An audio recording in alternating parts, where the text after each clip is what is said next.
నమస్తే. శ్రీమాత్రే నమః. శ్రీ గురుభ్యో నమః.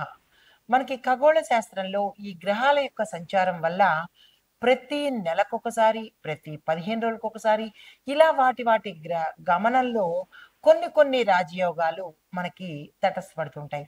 అందులో మాలవ్య యోగము, భద్ర రాజయోగము, మహాలక్ష్మి రాజయోగము, అమలక రాజయోగము ఇలా ప్రతి రాజయోగాలు వాటి యొక్క గమనంలో మా దేశానికి, మనుషులకు, తరువాత రాసులకు ఇలా ప్రతి ఒక్కళ్ళకి కూడా వాటి యొక్క ప్రభావాన్ని చూపిస్తూ ఉంటారు. ఇప్పుడు మనకి జూన్ 15 నుంచి జూలై 15 వరకు, జూన్ 1 నుంచి జూన్ 30 వరకు మనకి గతంలో అమలక రాజయోగం వచ్చింది. అయితే ఇప్పుడు సూర్యుడు మిథున రాశిలో సంచారం చేస్తుండడం వల్ల మరి ఒక రాజయోగం రాబోతోంది. అది జూన్ 15 నుంచి జూలై 15 వరకు అనగా 30 రోజుల పాటు. అయితే ఈ సూర్యుడు ఎప్పుడైతే అంటే రవి మిథునంలో సంచారం చేస్తున్నాడో మనకి ఈ నెల రోజుల పాటు గోచారం ఆధారంగా చేసుకొని గ్రహస్థితులు ఎలా ఉంటున్నాయి, దేశ కాలమాన పరిస్థితులు ఎలా ఉండబోతున్నాయి, దీంతో పాటు ప్రతి ఒక్క రాశికి ఎలాంటి ప్రభావాలు ఇవ్వబోతున్నారు, దీంతో పాటు పరిహారాలు ఎలా ఉంటున్నాయి, ఏ పరిహారాలు చేసుకోవాలి అనే అంశాలను మనం ఇప్పుడు తెలుసుకుందాము. తదుపరి రాశి సింహరాశి. ఈ సింహరాశి వారికి సూర్యుడు 11వ స్థానంలో సంచారం చేస్తున్నాడు. 11వ స్థానం అంటే ఏంటి? లాభస్థానము. ఈ లాభస్థానంలో సంచారం చేయడం వల్ల ఎటువంటి ఫలితాలు గ్రహస్థితి ఉంటుందంటే సూర్యుడు రాస్యాధిపతి కావడం వల్ల మీకు ఇది చాలా శుభ పరిణామాలు ఈ సమయంలో కలుగుతాయి. అంటే ప్రతిదీ శుభకరంగా ఉండే అవకాశం కనబడుతోంది. అయితే ఆశించిన లాభాలు, ప్రమోషన్స్, గుర్తింపు కూడా ఏ రంగంలో ఉన్న వాళ్ళకైనా లభించే అవకాశం కనబడుతోంది. ప్రముఖుల యొక్క స్నేహ సంబంధాలు, వాళ్ళతో పరిచయాలు లాభాలు తెచ్చిపెట్టేటట్టుగా గోచరిస్తోంది. అధికారపరమైన ప్రోత్సాహం కూడా మీకు ఈ సమయంలో లభిస్తుంది. దీంతో పాటు సృజనాత్మకత అంటే క్రియేటివ్ రంగాల్లో ఉన్న వారికి ధనపరంగాను, వ్యాపార పరంగా కూడా విశేషమైన లబ్ధి పొందే అవకాశం కనబడుతోంది. అయితే స్నేహితుల నుంచి మద్దతు వస్తుంది. మరీ ముఖ్యంగా సీనియర్స్, మీరు ఏ రంగంలో ఉన్నా కానీ మీ సీనియర్స్ మీకు అత్యంత ప్రోత్సాహకరంగా ఉండబోతారు. అయితే పరిహారాలు ఆదివారం రోజు శివాలయంలో సూర్య అర్చన చేసుకోండి. దీంతో పాటు ఎప్పుడైతే సూర్యార్చన చేస్తారో ఆ రోజు మద్యము, మాంసము ముట్టకుండా ఉంటేనే ఫలితాలు పొందుతారు.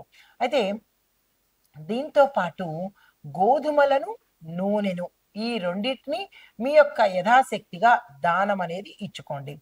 తదుపరి రాశి మీనరాశి. ఈ మీనరాశిలో సూర్యుడు 4వ ఇంట సంచారం చేస్తున్నాడు. 4వ ఇల్లు అనగా గృహము, మాతృస్థానము.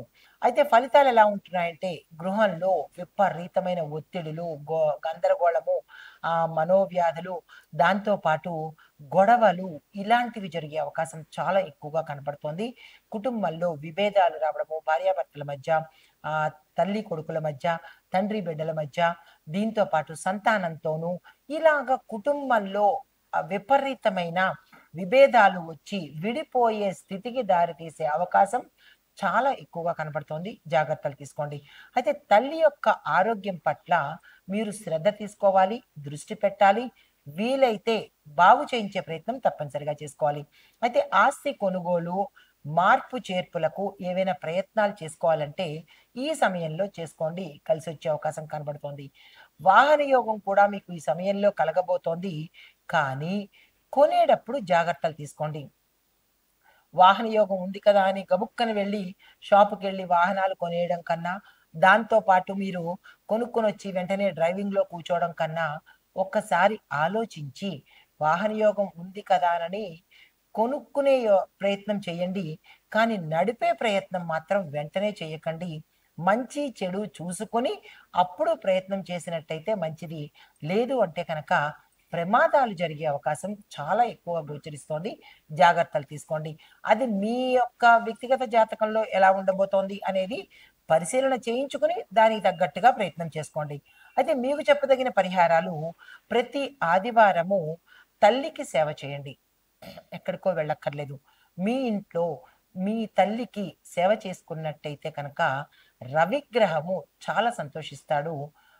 బుధుడుకి కూడా చాలా ఇష్టమైన పని మాతృసేవ. ఈ పని పరిహారం చేసుకోండి. ఇది పెద్ద కష్టమైంది కాదు కాబట్టి మాతృసేవ చేసుకోండి.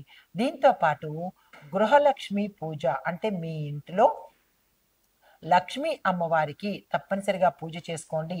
చందన తాంబూలాలతో పూజ చేసుకొని అమ్మవారికి ఇష్టమైన ఏదైనా ఒక పదార్థాన్ని దానంగా ఇవ్వండి.